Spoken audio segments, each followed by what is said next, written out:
आज की हमारी कहानी है उम्र। मेरी शादी को 4-5 रोज ही हुए थे। ससुराल में पति से लेकर घर के छोटे बड़े सभी मेरी सुंदरता का गुणगान करते दिखाई दे रहे थे। कोई कहता, भाभी की जितनी सुंदर बहू आज तक हमारे खानदान में नहीं आई। कोई कहता, चाची तो फिल्मी हीरोइन जैसी लगती है। मेरे पति देव तो दीवाने हो गए थे मेरी सुंदरता पर। मेरे पति 32 से 33 साल के थे और मैं भी 35 साल से कम न थी।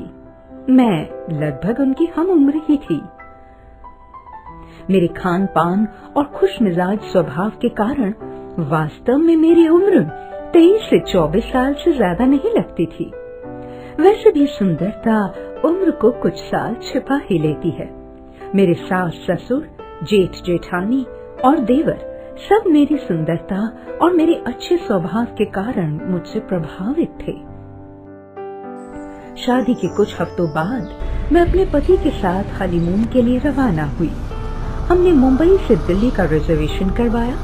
सोचा कि मसूरी, देहरादून घूम आएंगे और हरिद्वार में अपने चाचा से मिल भी आएंगे। मुंबई से हम दिल्ली के लिए रवाना हो गए।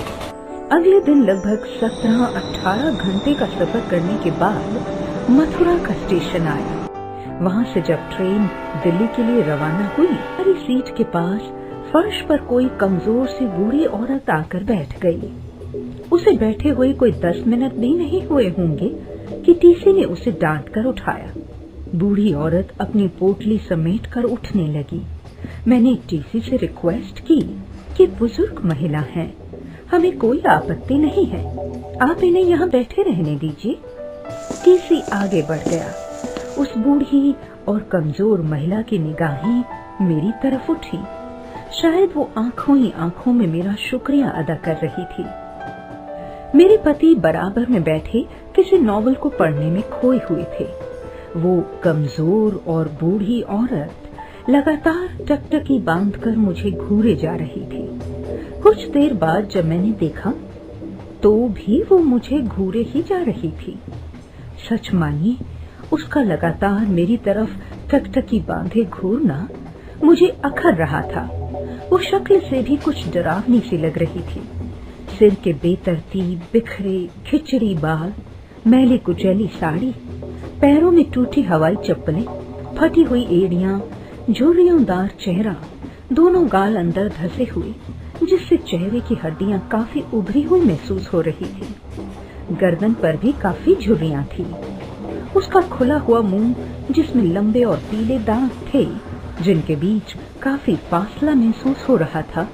उसे देखने से लगता था कि उसने कई हफ्तों से मुंह नहीं धोया होगा। उसका जिस्म हड्डियों के ढांचे जैसा था।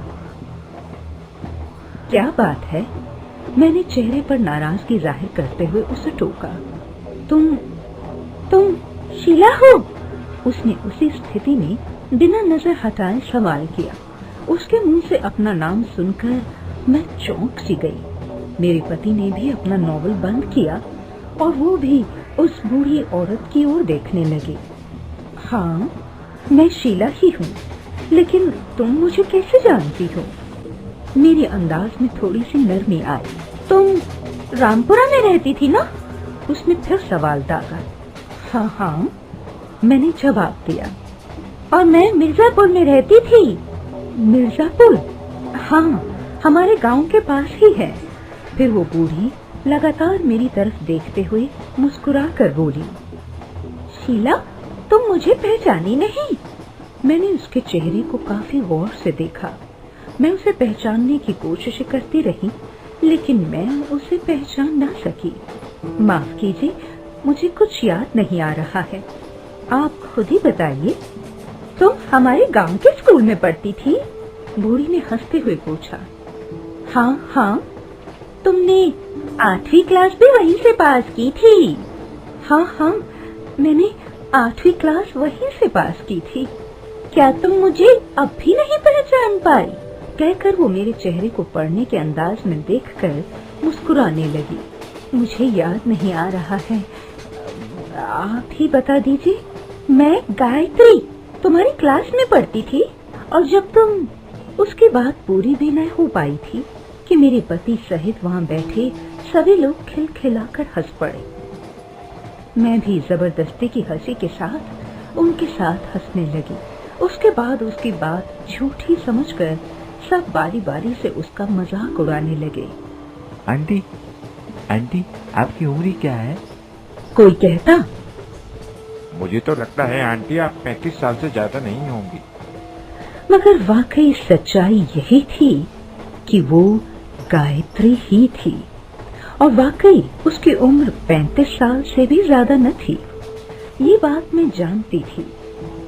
उसका पिचका हुआ कमजोर चेहरा भले ही मेरे साथ 7वीं क्लास में पढ़ने वाली मेरी सहपाठी गायत्री जैसा नहीं था, लेकिन वो वही थी जिसका चेहरा आज बुरी तरह अपने दुखों और तकलीफों की कहानी बयां कर रहा था।